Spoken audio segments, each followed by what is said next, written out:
하나님의 말씀 사도행전 28장 11절부터 15절까지 읽겠습니다.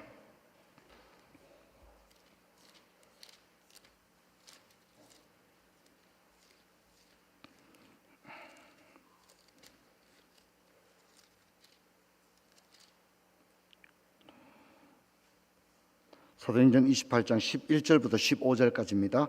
석 달 후에 우리가 그 섬에서 겨울을 난 알렉산드리아 배를 타고 떠나니 그 배의 머리 장식은 디오스쿠로라. 수라구사에 대고 사흘을 있다가 거기서 둘러가서 레기온에 이르러 하루를 지낸 후에 남풍이 일어나므로 이튿날 보디올에 이르러 거기서 형제들을 만나 그들의 청함을 받아 이레를 함께 머무니라. 그래서 우리는 이와 같이 로마로 가니라. 15절 같이 읽습니다. 그곳 형제들이 우리 소식을 듣고 앞비오 광장과 트레이스 타베르네까지 맞으러 오니 바울이 그들을 보고 하나님께 감사하고 담대한 마음을 얻으니라. 아멘. 사도행전 28장은 사도행전의 마지막 장면입니다. 사도는 1차 전도행부터 3차 전도행까지 숨가쁘게 선교 사역을 감당해 왔습니다. 그런데 3차 전도행이 끝나고 그는 예루살렘에 올라갔다가 거기서 유대인의 관계로 말미암아 고소를 당하게 되고 체포됩니다. 그리고 이제 로마로 압송되는 과정이 사도행전 마지막으로 나오고 있는데, 저는 그 사도행전의 마지막 장면을 가지고 여러분과 함께 신앙과 우정, 이런 제목으로 말씀을 하려고 합니다. 사도는 13년 동안 1차부터 3차까지 전도여행을 했는데, 물론 이제 1차 전도여행부터 3차 전도여행까지도 어려움이 많았습니다. 하지만 바울이 예루살렘에 체포되어 로마로 가서 복음을 전하게 되는, 이것을 우리가 이제 제4차 전도여행 이렇게 얘기하는데, 전도여행이라는 이름을 붙이지 않기도 합니다. 왜냐하면 체포되어서 강제로 압송을 당했기 때문에 그것을 전도여행이라는 이름을 붙이기가 적절하지 않기 때문에, 그러나 때로는 이 여정을 제4차 전도여행 이렇게 이야기하기도 합니다. 자, 그런데 어쨌든 이 예루살렘에서 로마로까지 가는 길은 지금까지 사도가 경험했던 그 어떤 고난과도 도저히 비교할 수 없을 정도의 너무나도 힘들고 어려운 여정이 사도행전의 마지막을 장식하고 있습니다. 로마로 가는 길은 멀고 험했습니다. 로마군 수비대는 바울을 예루살렘에 놔뒀다가는 결국 자객들에 의해서 죽을 수밖에 없을 것이다, 이렇게 생각을 했고, 바울은 자신이 로마 시민권자이므로 황제에게 재판을 받을 수 있는 권리가 있음을 주장을 하게 되거든요. 자, 그래서 로마군 수비대는 어떻게 하든지 바울을 예루살렘에서 좀 빼돌리려고 합니다. 그래서 삼엄한 수비대의 보호를 받으면서 로마군이 전용 항구로 사용하는 가이사랴 항구까지 밤중에 이동을 하게 됩니다. 그런 이제 배를 타고 로마로 가면 되는데 그렇지를 못했습니다. 가이사랴의 미결수 신분으로 2년 동안 정처 없는 시간을 보내야만 했다는 것입니다. 그리고 이제 시간이 흘러서 이제 마침내 배를 타고 로마로 가게 되는데, 알다시피 풍랑을 엄청나게 만나게 되죠. 이제 그때 바울을 수송했던 로마군 장교가 누구냐면 율리오라는 백부장이었습니다. 그는 바울뿐만 아니라 276명의 제수들을 로마로 이송하는 그런 일을 맡았고, 바울은 그 제수 중에 한 명의 미결수였습니다. 하지만 풍랑을 만나게 됩니다. 하루 이틀의 풍랑이 아니고 성경을 보면 20일 동안 풍랑에 시달렸다. 그러니까 배에서 사람들도 혼비백산하고 배도 20일 동안의 풍랑 가운데서 배가 다 거의 파산 직전까지 갔다, 그렇게 얘기할 수 있습니다. 그래서 배는 겨우 이 파산 직전에 멜리데라는 섬에 이제 정박하게 되는데, 그 멜리데는 오늘날의 말타 공화국입니다. 그래서 석 달 동안 또 겨울을 지냅니다. 겨울에 이제 너무 일기 상황이 좋지 않기 때문에 배가 전혀 뜨지 않습니다. 그래서 겨울을 말타에서 있다가 이제 날이 풀려서 로마로 가는 그런 여정입니다. 자, 그런데 바울이 로마로 가는 것은 우연한 일이 아니었다는 거예요. 예고된 일이었고 하나님이 약속을 했습니다. 너가 로마까지 가게 될 거다. 그렇게 얘기를 했습니다. 사도행전 23장 11절을 보면 그날 밤에 주께서 바울 곁에 서서 이르시되 담대하라. 내가 예루살렘에서 나의 일을 정언한 것 같이 로마에서도 정언하리라 하리라. 이 말은 뭡니까? 하나님께서 바울을 어디까지로 데려간다는 거죠? 로마까지 데리고 간다는 거예요. 하나님이 이미 그렇게 바울에게 예고를 해주신 거예요. 그러면 로마로 가는 길이 복음을 전하러 가는 길이니까 좀 길이 순탄하면 좋겠는데 어땠다는 거죠? 너무너무 길고 험난한 길이었다는 것입니다. 근데 바울이 또 이제 지금 이 상황, 사도행전 28장의 상황 3년 전에 로마서라는 편지를 썼습니다. 로마에 편지를 보냈는데 거기서 바울이 이런 얘기를 합니다. 로마서 1장 10절 우리 같이 한번 읽겠습니다.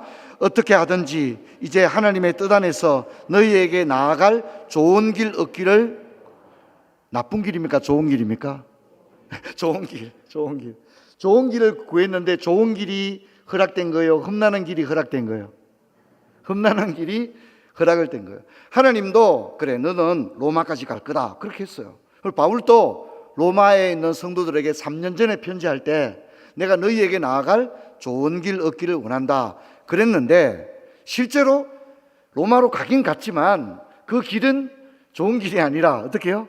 굉장히 험한 길이었다는 것입니다. 소원이 이루어졌지만 1차, 3차 전도 여행과는 비교할 수 없는 혹독한 고난이 있었고요. 자, 이렇게 기분 좋게 캐리어를 끌면서 간 게 아니라 어떻게 갔죠? 쇠사슬이 묶인 거예요. 이해되겠죠? 쇠사슬이 묶인. 그래서 바울이 나중에 뭐라 합니까? 내가 이렇게 쇠사슬에 결박된 것 외에는 여러분이 다 나와 같기를 원한다. 예, 그런 얘기를 하거든요. 예. 그러니까 바울이 그렇게 가기 원했던 로마에 그렇게 고생을 하고 또 어떻게 해요? 예, 결박을 당한 채 제수의 신분으로 로마에 가야 했다는 겁니다. 저는 이 장면에서 이런 생각을 해봅니다. 우리가 하나님의 사명 감당하겠다. 그래서 선교사로 나가겠다. 목회길을 가겠다. 그러면 하나님이 진짜 좋은 길을 우리에게 주셔야 되잖아요. 그죠? 그런데 사명의 길이 마냥 좋은 것만은 어떻게 해요? 아니라는 겁니다. 험난한 길을 가야 하는 겁니다. 여러분, 우리가 어떤 형태의 사명이라도 험난한 길을 가야만 하는 것입니다. 여러분, 우리는 하나님 일을 하니까 하나님 무조건 나한테 가장 좋은 것, 가장 좋은 조건, 좋은 환경을 줄 거다. 물론 그런 경우도 있겠죠. 하지만 사명의 길이라고 해서 무조건 편하게 갈 수 있는 것이 결코 아니라는 사실을 잊지 말아야 됩니다. 성도 여러분, 우리도 하나님 일을 하다가 낙심이 될 때가 있는데 성경이 뭐라 합니까? 선한 일을 하다가 낙심하지 말지니 때가 되면 거두리라. 할렐루야. 선한 일을 하는데도 어떤 일들이 생긴다고요? 낙심할 만한 일들이 많이 생긴다는 것을 여러분이 마음에 어떻게 해요? 늘 계산에 넣을 수 있는 그런 여러분 되셨으면 좋겠습니다. 자, 어쨌든 풍랑도 지나고 겨울도 지나고 이제 마침내 로마로 가게 됩니다. 수라구사, 레기온, 보디오를 거쳐서 로마로 가게 되는데 바울은 여기서 지금까지의 큰 고생을 생각하면 전혀 이 길은 그냥 고난의 길인가 보다 그냥 포기하고 있었는데 생각지도 못한 환대를 경험하게 됩니다. 그래서 보디올에서 이제 환대를 경험하게 되는데 보디올에 아마 배는 일주일 정도 머물렀는데 여기서 배를 수리하거나 또 이 보디올은 로마의 대표적인 수송항입니다. 수송항이라는 것은 물건을 여기에 내리고 다시 선적하는 대표적인 항구가 보디올입니다. 그래서 배는 일주일 동안 머물렀다고 한 걸 봐서는 제수들과 함께 실었던 화물들을 내리고 또 로마로 가기 위한 물건들을 싣고 하는 과정이 일주일 정도 있었던 것 같아요. 그런데 일주일 정도 정박하는 과정에 바울은 이제 그곳에서 환대를 받게 되어집니다. 보디올은 시칠리아 섬, 최근에 유럽 여행에서 굉장히 인기 있는 곳 중에 하나가 시칠리아입니다. 시칠리아 맞은편에 보디올이 있습니다. 여러분도 여행을 가시면 이 항구를 갈 수 있을 것입니다. 자, 그런데 여기서 생각지도 못한 따뜻한 시간을 보내게 됩니다. 거기서 형제들을 만나 청함을 받아 이래를 함께 머무니라 그렇게 말합니다. 14절에 나오는 대로 형제들, 그러니까 보디올에 기독교 공동체가 있었다는 겁니다. 바울은 생각조차 하지 못했습니다. 근데 거기에 교회가 있었다는 겁니다. 그리고 그 형제들이 이 백부장에게 부탁을 하죠. 율리오에게 부탁해서 특별 면회를 신청합니다. 이제 주경학자들은 이제 이 부분을 이렇게 얘기합니다. 그럼 일주일 동안 완전 외박을 했을 것이냐? 그렇지는 않았을 것이다.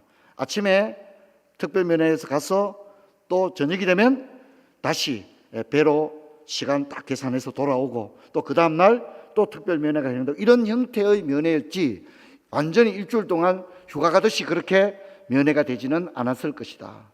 이제 이렇게 이야기를 하게 됩니다. 자, 어쨌든 어떤 형태로든지 특별 초청을 받고 이제 따뜻한 형제 자매들의 환대를 받게 되어집니다.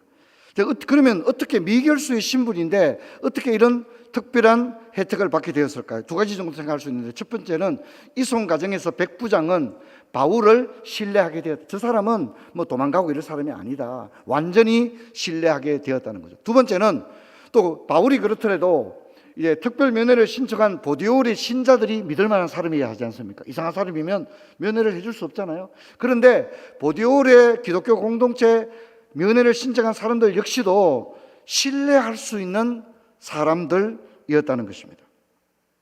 그래서 거기서 이제 바울은 예루살렘에서 체포된 이후에 거의 3년 만에 따뜻한 공동체를 경험하게 되었습니다. 마치 감추인 보화처럼 예기치 못한 특별한 시간이 주어졌는데 두말할 것 없이 바울은 이 시간을 통하여 힘을 얻게 됩니다. 마치 광야의 오아시스를 만난 것처럼 하나님의 특별한 위로와 회복을 경험하게 되어집니다. 자, 그리고 이제 보디올을 떠나 로마로 가게 되는데 두 번째 예기치 못한 만남을 가지게 됩니다. 그것은 아비오 광장과 트레이스 타베르네까지 로마 성도님들이 마중을 나온 겁니다. 이제 배가 정박한 다음에 로마까지 육상으로 이동하는 그 길이 얼마 정도 됐냐면 70km 정도 되는 거리입니다. 그런데 그들이 뭡니까? 바울을 마중 오기 위해서 70km를 걸어서 아비오 광장까지 나온 것입니다. 보디올에서도 힘을 얻었는데 로마로 이제 가는 길에 얼마나 마음이 긴장이 되었겠습니까? 근데 여기서 예상치 못한 일이 일어났습니다. 로마 교회 형제들이 마중을 나왔고 그 만남을 가지게 되었습니다. 여기 아비오 하이웨이가 있습니다. 아비오 하이웨이의 아비오 광장에서 만나게 된 것을 얼마나 놀랐을까요? 누군가 마중을 나왔을 때 얼마나 놀랐을까요? 저는 이제 우리 교회 영어 도서관을 하기 위해서 미국의 22개 도시를 방문했습니다. 한 3년에 걸쳐서 계속 방문하면서 책을 10만 여권까지 가지고 들어있는데 미국의 22개 도시에 제가 아는 사람들이 있을 리가 만무한 거죠. 근데 너무너무 놀라운 것은 제가 뭐 비행기로 이동하기도 하고 또 버스로 이동하기도 하고 어떤 분이 운전을 해서 이동하기도 하고 그렇게 했는데 제가 혼자 그 도시를 방문해 본 적은 한 번도 없었습니다. 누군가 공항에 저를 라이드하기 위해 누군가는 나와 있었고 함께 걱정도 해주고 뭐 영어가 짧으니까 설명도 해주고 지역 신문에 광고도 내고 프레젠테이션을 하기도 하고 이 모든 과정에서 22개 도시를 도는 중에 하나님께서 어떤 몇 달이 건너서 아는 사람이라도 연결되게 해주셔서 누군가는 마중을 나오게 하고 만나게 하고 함께 책을 박싱하고 이런 일들을 했습니다. 저는 그때 가서 진짜 걱정도 많았지만 이렇게 많은 책을 가지고 오리라 생각도 못했고 도시마다 어쨌든 그리스도인들이 어떤 형태로든지 그리스도인들이 같은 믿음의 사람이라는 이유 하나만으로 저를 환대해주고 잠을 재워주기도 하고 여러분 별로 감동이 안 되시나 봅니다. 이게 굉장한 일이거든요. 보통 일이 아닙니다. 저는 그 따뜻함을 가지고 있습니다. 외국에 교단 일로 나가서 다른 교회 다른 국적의 그리스도인들을 만날 때도 처음 만나지만 같은 그리스도인이고 같은 진리와 같은 신앙 고백과 또 같은 성령이 우리들 안에 계시다는 것만으로도 얼굴을 만나보는 순간 즉시 영적인 공감대가 형성되고 따뜻한 형제와 형제로 만날 수 있다고 하는 것은 저는 너무 놀라운 일이었습니다. 바울도 그랬을 것입니다. 제수로 가는데 좋은 길 얻기를 구했는데 힘들고 어려움이 많았습니다. 그런데 형제들이 나와서 자신을 맞았습니다. 그럴 때 바울은 어떻게 됐습니까? 바울이 그들을 보고 하나님께 감사하고 담대한 마음을 얻으니라. 사도행전 28장 15절에 그렇게 얘기합니다. 그들을 보자 마음이 하나님께 감사하고 담대한 마음을 얻게 되었다. 기도를 했어도 막 담대한 마음이 생기겠죠. 그렇죠, 그죠? 말씀의 은혜를 받고도 담대한 마음이 생기지만 형제를 만나는 것만으로도 담대한 마음이 생길 줄로 믿습니다.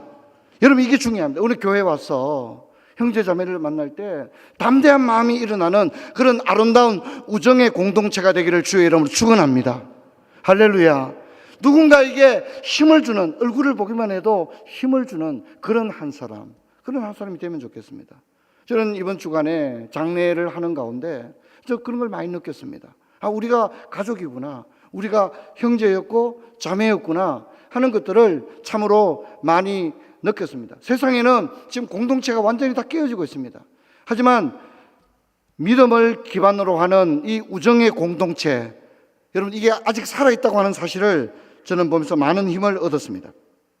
자, 이제 바울은 사도행전의 마지막 장면을 우리에게 보여주고 있는데 우리 성경 같이 한번 읽겠습니다. 사도행전 28장 30절로 31절입니다. 바울이 온 이태를 자기 셋집에 머물면서 자기에게 오는 사람을 다 영접하고 하나님 나라를 전파하며 주 예수 그리스도에 관한 모든 것을 담대하게 거침없이 가르치더라. 할렐루야. 그 역할을 감당했습니다. 성도 여러분, 저를 봅시다. 내가 꼭 무슨 일을 해야 되는 것이 아니라 누군가 그렇게 일할 수 있도록 힘이 될 수 있는 한 사람이 되기를 주의 이름으로 축원합니다. 누군가 내가 꼭 깃발을 들고 적진에 꼽아야만이 아니라 오늘 바울이 이렇게 담대하게 복음을 전할 수 있도록 따뜻한 우정의 환대를 해주었던 보디올과 또 로마의 그리스도인들을 생각하면서 저는 우리 푸른 조장교회가 참, 교회도 보면 갈등이 많은 교회들도 많잖아요. 그렇죠? 저는 늘 그렇게 생각합니다. 여기는 우리는 싸우려 온 것이 아니라 사랑하기 위해서 온 줄로 믿습니다. 이걸 잊지 마십시오. 여러분, 우리가 누군가 어려움이 있어도 사랑하는 데는 아무 문제가 되지 않습니다. 저는 푸른 조장교회가 그런, 교회 가서 힘을 얻었어, 위로를 받았어, 용기를 얻었어, 교회 갔는데 권사님들이 나를 위해 그렇게 기도를 했대. 여러분, 우리 교회가 그렇게 되기를 주의 이름으로 축원합니다. 우리가 뭐 대단한 일을 하지 못해도 됩니다. 여러분, 우리가 좀 부족함이 있어도 괜찮습니다. 하지만 큰 일을 하고도 서로 사랑하지 못한다면 그게 뭔 소용이 있겠습니까? 비록 우리가 힘이 없고 좀 작고 연약하더라도 서로 사랑할 수 있는 그런 은혜가 있기를 바랍니다. 성도 여러분, 저는 우정은 신앙의 한 모습이라고 생각합니다. 예수님도 우리를 친구라고 하셨고 하나님도 아브라함을 벗이라고 말했습니다. 믿음의 사람이 아닌 이들에게도 우정은 있습니다. 기독교 신자가 아니어도 환대는 있습니다. 하지만 더더욱 우리가 아버지의 한량없는 사랑을 받은 사람이라면 우리 형제 자매들에게 말할 수 없는 사랑을 베풀어야 될 줄로 믿습니다. 기도하겠습니다. 하나님 아버지, 감사합니다. 저희들 가운데 아버지, 이 믿음이 깊어지는 저희들 되게 하여 주옵소서. 주 예수 그리스도 이름으로 기도하옵나이다. 제가 축도하겠습니다. 이제는 우리 주 예수 그리스도의 은혜와 하나님 아버지의 사랑과 성령의 교통하심이 형제 자매들 간에 서로 사랑하며 우정과 함대로 나아가기로 결단하는 부처의 모든 성도들 머리 위에 이제부터 영원토록 함께 있을지어다. 아멘.